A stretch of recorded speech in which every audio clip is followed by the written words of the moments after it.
कैसे याद करते थे मूर्धा वाले स्थानों को? KTM 2 कैसे बोलते थे? कंठ, तालु, मूर्धा, दंत और ओष्ठ। तो कैसे मतलब क्या होता है आपका? का खा, गा घा और अंगा। अब मैं कुछ खाली स्थान छोड़ने वाला हूं जो तुमको पूरे करने हैं, ध्यान से करना। ठीक है? क्या खा, यहाँ पे बताइए चा, यहाँ पे बताइए क्या आएगा? यहाँ पर बीच में जो खाली स्थान मैंने छोड़ा है, चा छा जा झा, क्या बोलेंगे? अइया आएगा। और इससे आगे चलते हैं तो आता है री। एक खाली स्थान मैं यहाँ पर छोड़ूंगा, ये हो गया आपका। यहाँ के पूरे मैं कर देता हूँ, ए आ हा और विसर्ग होते हैं। ठीक है? फिर आता है आपका क्या? टा, ठा, डा, ढा, अणा। ठीक है?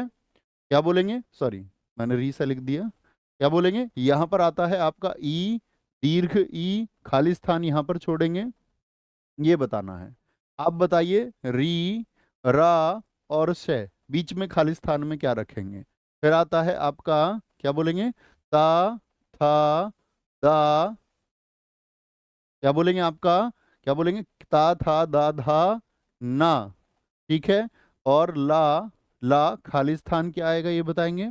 फिर मैं बोलूँ पा, पा, बा, भा, मा, और यहाँ पर ऊ और खाली स्थान। तो स्वरों को भी रखते हैं हम हमेशा उच्चारण में। तो मुझे बताना कौन सा आता है। तो इसको तो हम बोलते हैं, कैसे क्या होता है आपका? कंठ। टी से क्या होता है आपका? तालु, तालु होता है। मैं से होता है आपका मूर्धन्य, जो मूर्धा से बोले जाते हैं। फिर होता है आपका दंत्य, जो दांतों से बोले जाते हैं। और ओ से होता है आपका साथी क्या? ओष्ठ। क्या होता है? ओष्ठ होता है भैया। तो मुझे बताइए यहाँ पर खाली स्थान में, तो यहाँ तो ये आएगा, यहाँ पर छ आएगा, यहाँ पर क्या आएगा आपका? रे आएगा, यहाँ पर से आएगा आपका, और यहाँ पर दीर्घ आएगा। तो ये सभी स्वर हैं, स्वरों को इस तरह बांटते हैं। तो कैसे याद करते थे हम? ए आ है विवाह, एक रूट वर्ड बनाते थे, विवाह। वी विसर्ग हो गया। ठीक है? आ हो गया आपका, भाई वे तो याद नहीं रखेंगे ना। है हो गया। विवाह किसका? ईएस का। ऐसे याद रखिए। ईएस कैसे बनेगा? छोटी ई, और फिर क्या? दीर्घ ई, फिर ये और रे। और फिर क्या मैं तो बताता था? ईएस बन गया ऋषि, ऋषि बन गया। तो ऋषि के लिए क्या क्या? रे, तो उसका भी रे, और शय षटकोण।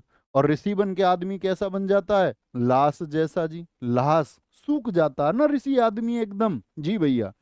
आ तो हम वहां ले चुके, तो आ को तो नहीं गिनेंगे ना यहाँ। जी भैया, विवाह में आ को हम गिन चुके। तो ले और से, तो लाश बन गया, विवाह था ईएस का, ईएस बन गया ऋषि, ऋषि बन के हो गया लाश जैसा। और जब दूल्हा बन के गया होगा, तो उसको कैसे, उसकी सालियां कैसे कह रही होंगी? ऊ, ये कैसा दूल्हा, सूखा सा लाश जैसा दूल्हा। ठीक है? तो ये सब हमारे उच्चारण स्थान है। तो मूर्धा किसका होगा? टेट है, डेड है। अब देख लीजिए, मूर्धा किस में आएगा आपका? टेट है, शय और रे आते हैं। तो विकल्प बी क्या हो जाएगा साथी? एकदम से सही हो जाएगा। क्या हो जाएगा? विकल्प एकदम से। ये सब जानते हैं, सब जानते हैं। और अभी क्या बोलेंगे, इससे सबसे ज्यादा प्रश्न बनने लग गए हैं। जैसे ये आपका रे, और ये यहाँ पर री और शी से पूछ लिया। ठीक है? अब मैं आपसे पूछ रहा हूं, इस से का उच्चारण स्थान क्या लिखते हैं आप? जरा बताइए मुझे। इस सा का उच्चारण स्थान क्या लिखते आप? ध्यान से देखिए उधर, छांट के उत्तर बताइए। भैया तालव्य लिख देते। क्या लिख देते? तालव्य। मैं पूछूं है का उच्चारण स्थान आप क्या लिखते? भैया कंठ लिख देते। च छ सब जानते हैं, च छ सब जानते हैं। ठीक है? सा का उच्चारण स्थान क्या लिखते आप? सा को पहचानिए, कहां पर है? दंत में है। आंखें बंद करके, विवाह, ईयस, ईयस, ऋषि, लास और ऊ ऊ। ऐसे उत्तर मिल जाएगा, बड़े आराम से मिल जाएगा। ठीक।